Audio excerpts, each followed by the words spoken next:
Welcome back to PBE Rewind. This is your host, Io Torrance, and I got your Week 2 recap. Let's jump right in.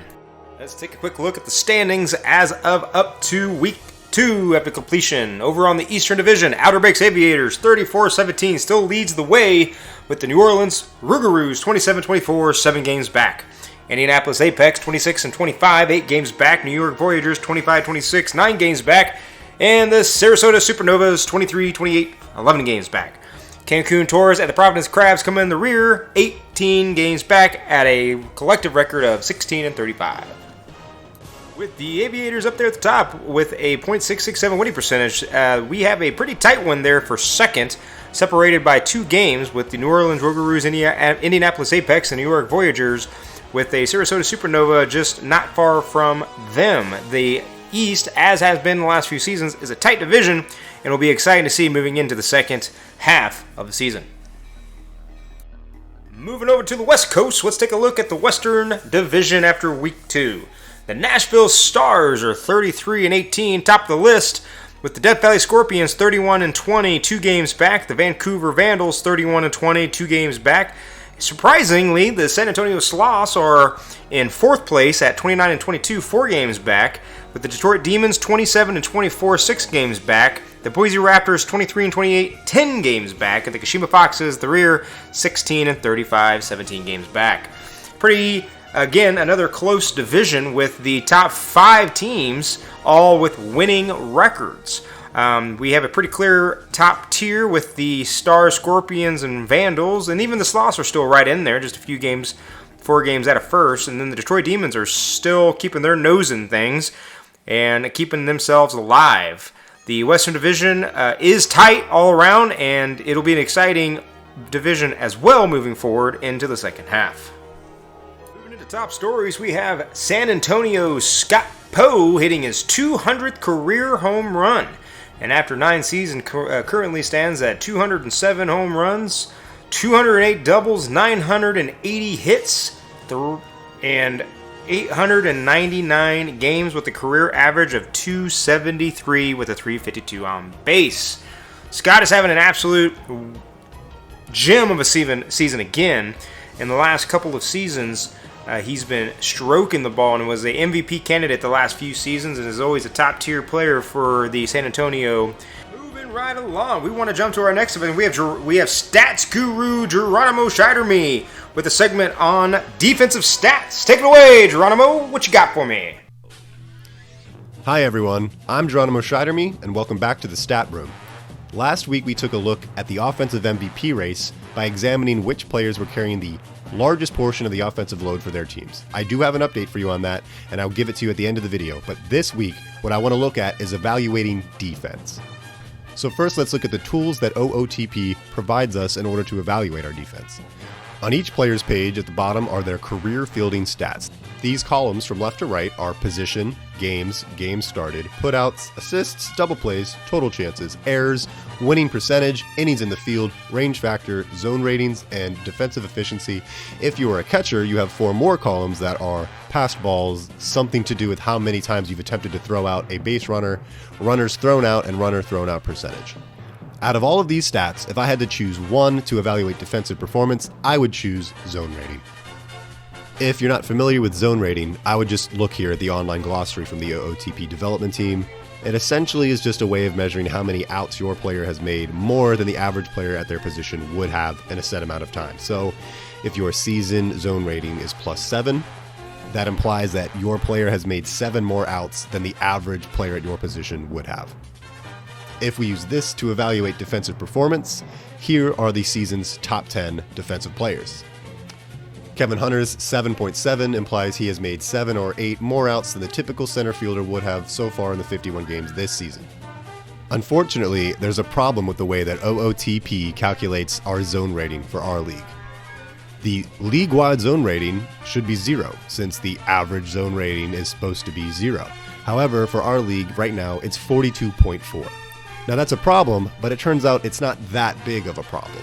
If we divide the 42.4 extra outs among the 14 teams, we see that it's about 3 outs per team we're talking about. And if we divide those among the 9 defenders that are present on the field at any given moment, we see that the adjustment we need to make is about a third of an out. So here is what I would call true zone rating, which more accurately reflects the zone rating of the players in this league. As you can see, not much is changed. In addition to the top 10 for the whole league, I went ahead and found the top 3 at each position, and I'm going to show those here. So here are the top 3 players for each of the positions that are named after a base or sit behind home plate. And here are the top 3 at each position that don't do either one of those things. And finally, I wanted to give you guys an update on the offensive MVP race. Here's a list of all the team leaders and runs accounted for, which, as a reminder, is just the runs you've scored plus the runs you've batted in. They're sorted here by the percentage of the team runs that they've scored. It's nowhere near as clear-cut as last week, but I think my vote for offensive MVP right now would probably go to Herb Sessions. I typically use the rule, the best player on a playoff team, and right now that looks to be Herb Sessions. If anyone has any questions about anything I've covered in this video and last week's segment, or just general stat questions, feel free to reach out to me.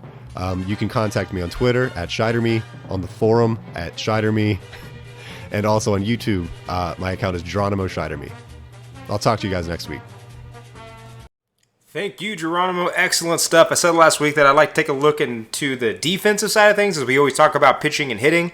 And so it's great to see the impact that defense has, as we don't typically see it. It's hard to kind of measure, but thank you with that. That was a great segment kind of explaining that to us. All right, well, it's that time of year. We got the 2040 Season 24 All-Star Game right around the corner, and we got take a look at some of the rosters. The Cancun Toros are represented by a single player this season, but that player is starting pitcher Mac Arian, who's 5-4 on the year with a 3.07 ERA and 73.1 innings pitched. Currently has a 1.3 WAR and a 1.19 WHIP. Moving over to the East leading Aviators, they have 4 players going to the All-Star game, with starting pitcher Walker Cato, 9-3 on the year with a 2.12 ERA and 97 innings pitched. They also have right-handed pitcher from the bullpen, Jose 43, who has 8 saves and 1.21 ERA. Catcher Dan Halen with a 227 average, 300 on base, and a 1.5 WAR. And finally, shortstop Linus Riverboat, who's hitting a 289 average, 346 on base, in 173 at-bats with a 2.0 WAR. The New York Voyagers will be represented by 5 players this season, with starting pitcher Kevin Schote, who has a 7-2 record, 2.79 ERA. Starting pitcher Reginald Seivert with a 3-6 record, 3.08 ERA. Catcher Barbados Slim, who's hitting 216, 346 on base with a 1.4 WAR. First baseman Tom Shue, hitting 309 with 10 home runs and a 2.9 WAR. And finally, but definitely not least, MVP frontrunner Hardin Long, who's batting 284 average with 15 home runs and a 2.2 WAR. The Indianapolis Apex are represented by 4 players, with starting pitcher Trowan Nohans, who's 4-3 on the year with a 2.35 ERA. Right-handed pitcher Noah Sleepin, who's 4-0 with a 1.26 ERA. Shortstop Rick Hood, who's batting 298 with 27 stolen bases on the year. And DH Jameis Winston, who's batting 259 with 11 home runs. All right, it's time to go Novas. We talk about the Sarasota's 4 All-Stars, starting with starting pitcher Domingo Pozo, who's 5-2 on the year with a 3.23 ERA. Another MVP frontrunner, second baseman Red Arrow, who's batting 313 with 32 stolen bases. Center fielder Bridget Westfall batting 271 with a 1.9 WAR. And right fielder Lionel Bogescu batting 245 with 12 home runs. All right, we got the Providence Crabs represented by 4 players, with relief pitcher George Washington, who has 6 saves and a 2.09 ERA. Center fielder John Dowd, 288 average with a 1.6 WAR. Center fielder Mike Latoris, 279 average with 2.3 WAR. And DH Arno Drachenberg, 274 average with 12 home runs. And finally, we have the New Orleans Rougarous, who have a division-leading 6 representatives this year for the All-Star game, with right-handed pitcher Jackson DeMarco with 4 saves, 2.09 ERA. Right-handed pitcher Kyle Salchicha, 4 saves, 145 ERA. First baseman Gustav Bugelgar, 304 average, 8 home runs. Left fielder Johnny Times II with a 278 average and a 1.3 WAR. Shortstop Richie Bonanza, 265 average and a 13 home runs. With right fielder Paulo Di Stefano Jr., 214 average with 12 home runs on the year. Moving on over to the Western All-Stars. They have 5 representatives this year in the All-Star game. Starting pitcher Austin Bentley, who's 4-3 and 284 ERA on the season. Starting pitcher striker Spinewright, 8-1, 288 ERA. Right-handed pitcher out of the bullpen, Ricky Vaughn, 1-3 on the season with 307 ERA. Left fielder Nicholson Dimes, who's batting 270 with 15 home runs on the year. And DH Mo Williams, who's batting 293 with 8 home runs.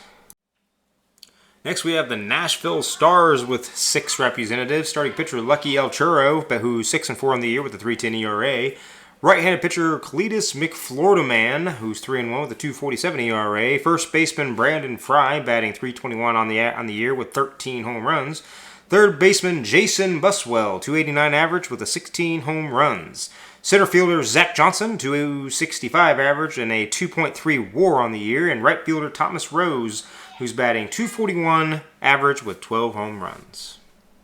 Finally, we get to the bulk of the Western All-Stars with the Death Valley Scorpions, who have an insane 8 representatives this year in the All-Star game, including 4 pitchers, with starting pitcher Shane Green, who's 4-5 on the year with a 3.08 ERA. Starting pitcher Frederick Enriquez Garcia, 5-4 on the year with a 2.56 ERA. Right-handed pitcher Herbie Farnsworth, who's 1-1 with 7 saves and a 1.59 ERA. And right-handed pitcher Tristan Lang, who's 5-1 with a 2.72 ERA. Catcher Elliot Alderson, who's batting 265 with a 1.3 WAR on the year. First baseman Andrew Aram, 244 with 10 home runs. Second baseman James Love with a 276 average and 8 home runs. And right fielder Willie Colon, who's batting 231 with 13 home runs. Next up, we have the Kashima Foxes with 2 representatives this year. Starting pitcher Ivy Leaf, who's 6-5 in the year and 2.75 ERA, and who pitched that gem earlier in the year, the shutout. First baseman Vidal Valor, who's hitting 287 with 11 home runs. Trucking right along, we got the Vancouver Vandals up next with 2 representatives. Right-handed pitcher Colby Kidd, who's 3-0 on the year, 7 saves with 2.14 ERA. And catcher Sack Lodge, who's batting 260 and a 1.5 WAR. Now we have the always present San Antonio Sloths, who have 4 representatives, a lot of the same names we've seen in past All-Star games. Catcher Stan Antonio, batting 293 average with a 3.0 WAR on the year. Third baseman Christy Abbott, who's batting 272 with 15 home runs. Shortstop Bobby McDonald, batting 304 with 21 home runs on the year. And left fielder Scott Poe, batting 259 with 17 home runs. And the last team in the West with 2 representatives, the Boise Raptors. Second baseman Parker Beauchamp, batting 301 with a .9 WAR. And left fielder Connor McDevitt, batting 263 with 10 home runs.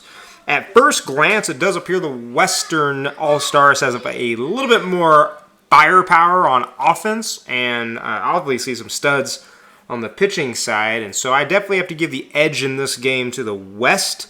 But as every All-Star game, you never know, and any All-Star could have a breakout performance and lead their team to victory. It should be a good game. And that'll do it for the Big League All-Stars. Now, let's move into another segment. For the first time this season, we got Sam 26 with the Minor League Rewind. What do you got for me, Sam? Well, it's the All-Star break once again, and I'm here to talk about it. But I don't want to talk about the Minor League All-Star game itself. Rather, I want to talk about some of its players, specifically ones on the 2 new Minor League expansion teams, the Brew City Bears and the Louisville Lemurs. Let me have a look at the All-Star roster here. Well, that's not a lot of players. Just 4 combined? Interesting. Well, I gotta talk about them anyway. So let's get right into it. Now let's start off in the Western Division with the one, the only, Gilmore Tuttle. And by one and only, I mean the one and only player representing the Bears in the All-Star game. Tuttle is having a pretty good season with the Bears, and it's nice to see him rebound from an ugly rookie year with the Swifties. Compared with his, and I believe the scholarly term is garbage, 72 OPS plus, and negative 1.1 WAR, this year is a really good one for the unfortunately IA Tuttle. With an 805 OPS, a 273 average, a WRC plus of 119, and an OPS plus of 119 as well, Tuttle is doing pretty great. A pretty good representative for BCB on the stats side. If only he were active. But that's the way the cookie crumbles in expansion land. Now on to our fellows in Louisville. Loud Sly, Xander English, and Maxo Poutine. Wow, I cannot talk today. Okay, so I'm like 99% sure that Loud Sly is a bot, which I find very funny. I'm not going to spend too much time on Loud Sly here. He has a 1-1 record in just 13 games played, a 2.67 ERA, and a 1.31 WHIP. Pretty decent stats, but that's about it. Also, if Loud Sly isn't a bot, I am very sorry, but I'm like pretty sure he is. Okay, now let's get to an actual player in Maxo Poutine. A solid name Maxo Poutine has, and some solid stats he has as well. Mr. Poutine is an all-around beast on the field as of late, with a 321 average, a 793 OPS, a WRC plus of 119, and an OPS plus of 122. Poutine also has a pretty decent 11 stolen bases and a really good 5.1 zone rating. Also, a little tidbit about Max though. His rookie year, he had a negative 10.1 zone rating. A lot can change in 2 seasons, I suppose. But regardless, let's get to our final expansion team all-star in Xander English. Xander English is having a great season so far with stats quite similar to his Lemur teammate in Maxo Poutine. English has a 333 batting average, a 757 OPS, and a 110 WRC plus. Oh yeah, and also a 112 OPS plus to beat. Those are some pretty gosh darn good numbers if I do say so myself. English also has a very good 1.3 WAR, which is pretty good. English's abilities don't lie in one place alone, as with many other All-Stars. He's consistently good everywhere, and that's what helped him get on the team this year. Now, I'm aware this segment might be a little short, but that's because I want to look a little more into the Bears and the Lemurs as they approach the home stretch of the season. First, let's look at Brew City. To nobody's surprise, the Bears are the worst team in their division and sit at 17-35. They're not great, but that's to be expected of any expansion team. Tank hard at the beginning and get good through young talent. And they've done just that, acquiring great actives such as Sender Klukas and Jacob Sosa through the waivers and draft. Now, the team should definitely get much better as the years progress, and I'm fully confident that Jabs and Danny B can bring the Bears to a title someday in the near future. As long as they don't beat the Hepcats, I'm fine with it. Next, we go to the Louisville Lemurs, who I thought would be battling with Brew City for the first overall pick this year, but they're not. Now, currently, the Lemurs sit at 22-20, hovering above 500, which is pretty surprising. Despite the way I've worded this, though, don't get it twisted. The Lemurs don't seem to be playoff contenders this season. They sit at 7th in the league-wide standings, and they're closer to being in 8th than being in 6th, being just 2 games ahead of State College with 5 games below Dallas. The Lemurs, though, will probably still get a solid mid-round pick if they keep going at this pace. So in the end, things are looking up for Davey and Mitch Mack. And they will probably be in the same title hunt as the Bears because Davey and Mitch Mack are sim gods. So yeah, I'm really looking forward to the future of these expansion teams, and maybe soon enough we will see them clash in the World Series. That's about it for me. I hope you enjoyed this special expansion team edition of the Minor League Rewind, and have a good rest of your day or evening, and I'll see you soon. Thank you, Sam. Absolute great stuff. I for one, really enjoy expansion. I think the conversation about the majors expanding next season, the minor league expansion, I think so far has been a success, and it's pretty exciting to see younger organizations and younger players really try to create something from the ground floor. So it's pretty cool to see what the Bears and the Lemurs are doing. Well, that'll do it for week 2 in the books, as I am currently getting ready to turn on the All-Star game. So hopefully this show reaches you at the conclusion of that, and we'll get an idea of who won and who did what and who the MVPs are. We'll be moving right into week 3 for the second half of the season 24. Well, thanks again for joining us again this week, and join us next week as we bring you more news and notes and more stats, and everybody comes on back. And thanks for sticking with us, and we'll see you next time. This has been Io Torrent for Sam26, Geronimo Shiderme, and Dr. K. Thanks again from your PBE Rewind team. Have a good night.